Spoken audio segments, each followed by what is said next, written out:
ಒಮ್ಮೆ ತೇಜಸ್ವಿರವರು ಸಣ್ಣ ಹಾಗೂ ಮಾರ ಅವರುಗಳ ಜೊತೆ ಕಾಫಿ ತೋಟದಲ್ಲಿ ಚಪ್ರ ಹಾಕೋ ಕೆಲಸ ಮಾಡ್ತಾ ಇರ್ತಾರೆ. ಚಪ್ರಕ್ಕೆ ಕಟ್ಟಲು ಅವರಿಗೆ ಕಾಡಿನಲ್ಲಿ ಬೀಳುಗಳು ಬೇಕಾಗ್ತದೆ. ಆಗ ತೇಜಸ್ವಿರವರು ಕಾಡಿಗೆ ಹೋಗಿ ಬಳ್ಳಿಗಳನ್ನು ತಗೊಂಬನ್ನಿ ಅಂತ ಹೇಳ್ತಾರೆ. ಆಗ ಸಣ್ಣಪ್ಪ ಹೋಗಿ ಬಳ್ಳಿಗಳ ದೊಡ್ಡ ಹೊರೆನೆ ತರ್ತಾನೆ.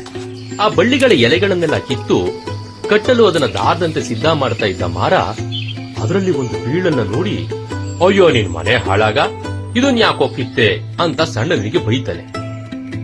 ತೇಜಸ್ವಿರವರು ಯಾಕೆ ಅಂತ ವಿಚಾರಿಸಿದಾಗ ಅದು ಔಷಧಿ ಬೀಳು ಅಂತ ಹೇಳ್ತಾನೆ.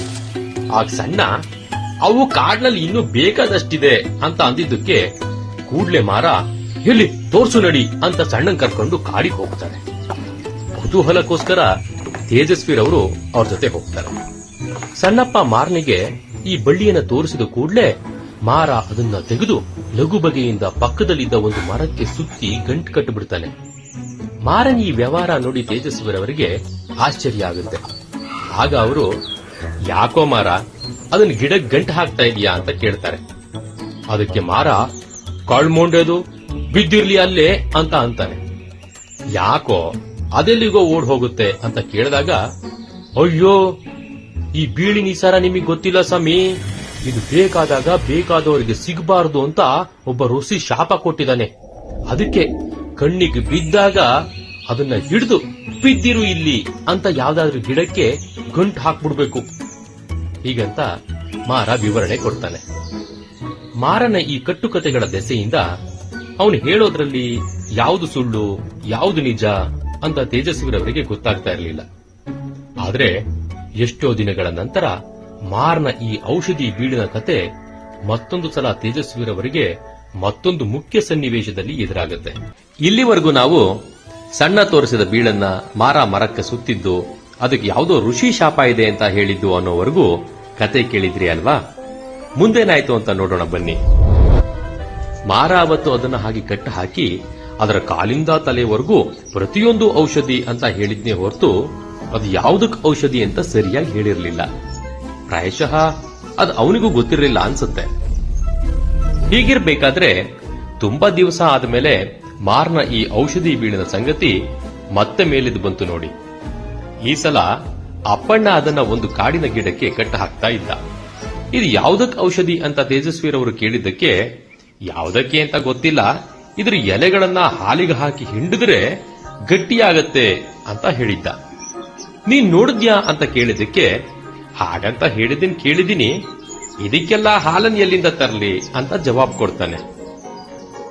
ಇವರನ್ನೆಲ್ಲ ಈ ಮೂಲಿಕೆ ವಿಚಾರವಾಗಿ ಟೀಕಿಸುವ ಬದಲು ತಾನೇ ಏಕೆ ಪರೀಕ್ಷೆ ಮಾಡಿ ನೋಡಬಾರದು ಅಂತ ತೇಜಸ್ವಿರವರಿಗೆ ಅನಿಸಿ ಅವ್ರ ಗೆಳೆಯ ಪೇಥಾಲಜಿಸ್ಟ್ ಚಂದ್ರು ಹತ್ರ ಒಯ್ದು ಅದರ ಪುರಾಣ ಎಲ್ಲ ಹೇಳಿ, ಹಾಲು ಹಾಳಾದ್ರೂ ಪರವಾಗಿಲ್ಲ ಅಂತ 1 ಲೀಟರ್ ಹಾಲು ತಂದು ಪ್ರಯೋಗ ಶುರು ಮಾಡ್ತಾರೆ.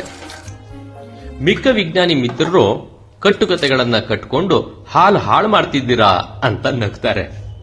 ತಲೆ ಕೆಡಿಸಿಕೊಳ್ಳದ ತೇಜಸ್ವಿರವರು ಎಲೆಗಳನ್ನ ಹಾಲನ್ನ ಮಿಕ್ಸಿಗೆ ಹಾಕಿ ತಿರುಗಿಸಿ ನೀರು ಮಾಡ್ತಾರೆ.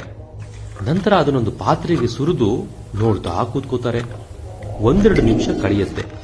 ಹಾಲು ಒಡೆಯೋದು ಇಲ್ಲ, ಮೊಸರು ಆಗೋದಿಲ್ಲ, ಇದ್ದ ಹಾಗೆ ಇರುತ್ತೆ. ಸರಿ, 1 ಲೀಟರ್ ಹಾಳಾಯ್ತು ಅಂತ ತೀರ್ಮಾನ ಮಾಡಿ ತೇಜಸ್ವಿರವರು ಕೈ ಮುಟ್ಟಿ ನೋಡ್ತಾರೆ. ಹಾಲು ರಬ್ಬರ್ನಂತೆ ಗಟ್ಟಿಯಾಗ್ಬಿಟ್ಟಿರುತ್ತೆ. ಪಾತ್ರೆ ಮುಗುಚಿದಾಗ ಪಾತ್ರೆಯದ್ದೇ ಆಕಾರದ ಎರಕದಂತೆ ಇದ್ದ ಗಟ್ಟಿ ಗೆಡ್ಡೆ ಆಚೆ ಬರುತ್ತೆ. ಓಹೋ, ಮಾರ ಹೇಳಿದ್ದ ಈ ಬೀಳಿಗೆ ಏನೋ ಮಹತ್ವ ಇದೆ ಅನ್ನೋ ಗುಮಾನಿ ತೇಜಸ್ವಿರವರಿಗೆ ಆಗ ಶುರುವಾಗುತ್ತೆ. ಬೀಳಿನ ಕತೆ ಇಷ್ಟಕ್ಕೆ ಮುಗಿಲಿಲ್ಲ. ಸುತ್ತಿ ಬಳಸಿ ತೇಜಸ್ವಿರವರ ಹತ್ರ ಮತ್ತೂ ಹೇಗ್ ಬಂತು ಅಂತ, ಈ ಹಿಂದೆ ನಾವು ಮಾರ ಈ ಬೀಳನ್ನ ಮರಕ್ಕೆ ಕಟ್ಟಿದ್ದು, ಅಪ್ಪಣ್ಣ ಹಾಲಿಗೆ ಹಾಕಿದ್ರೆ ಗಟ್ಟಿಯಾಗತ್ತೆ ಅಂದಿದ್ದು, ತೇಜಸ್ವಿರವರು ಪ್ರಯೋಗ ಕೂಡ ಮಾಡಿ ಆಶ್ಚರ್ಯಪಟ್ಟಿದ್ದು, ಇದೆಲ್ಲವನ್ನ ನೋಡಿದ್ವಿ ಅಲ್ವಾ? ಇದೆಲ್ಲದರ ನಂತರ ಈ ಬೀಳನ್ನ ಹುಡುಕೊಂಡು ತಿರುಗೋ ಸರದಿ ತೇಜಸ್ವಿರವರ ಪರಿಚಯಸ್ಥ ಕೃಷ್ಣದ್ದಾಗಿತ್ತು. ಈ ಕೃಷ್ಣ 10 ಆರೋಗ್ಯ ಸಮಸ್ಯೆಗಳಿಂದ ಬಳಲ್ತಾ ಇದ್ದ.